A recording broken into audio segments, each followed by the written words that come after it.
Happy Monday, iMore.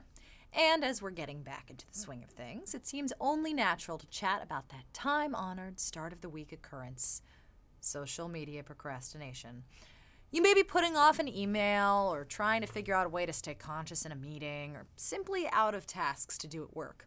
Whatever the case, we inevitably fill some of our time looking at Twitter, Facebook, RSS feeds, etc., etc. Today, I'm going to focus on Facebook because here's the thing. I really dislike Facebook. It's too much noise. I use it primarily to keep in touch with roller derby contacts throughout the world, but that means a lot of friends and a lot of random invites to play games or read about people's friend of a friend of a friend updates. Noise, so much noise. But do you know that Facebook has an amazing cure for such insanity? It's called Facebook lists. They're useful. They're really useful. Why are they useful? Well, I'll give you a couple reasons. 1, less noise to read, more content you care about. When you create a Facebook list by scrolling down to friends in the main sidebar and clicking on iMore and then going to create list, you get to choose who you want to read updates from. On top of that, when you put someone in a list, you get all their updates, not just Facebook's curated custom thoughts about what you might like to see. And the list is in chronological order, so you're not reading a post from last Thursday about going out to a movie.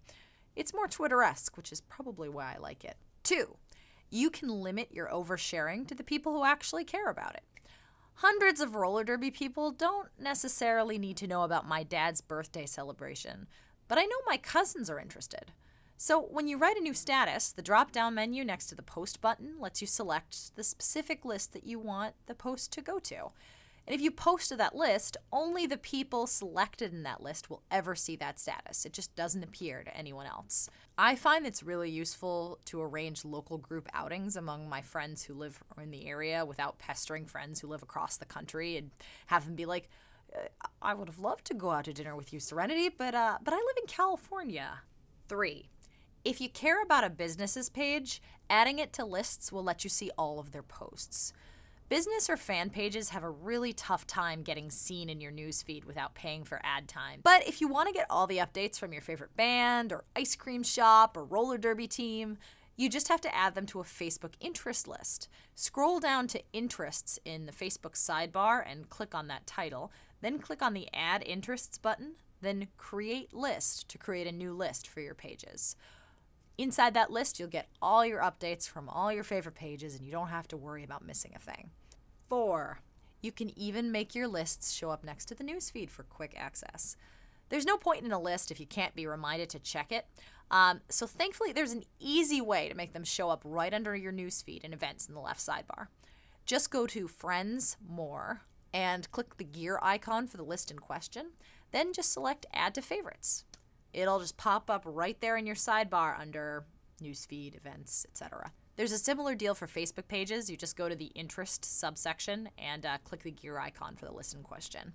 Pretty simple, right? Now you can procrastinate in peace and not worry about missing an update from a good friend or getting blasted by another invitation for some random person to go play Farmville. For more tips, tricks, and miscellany, be sure to check out iMore.com.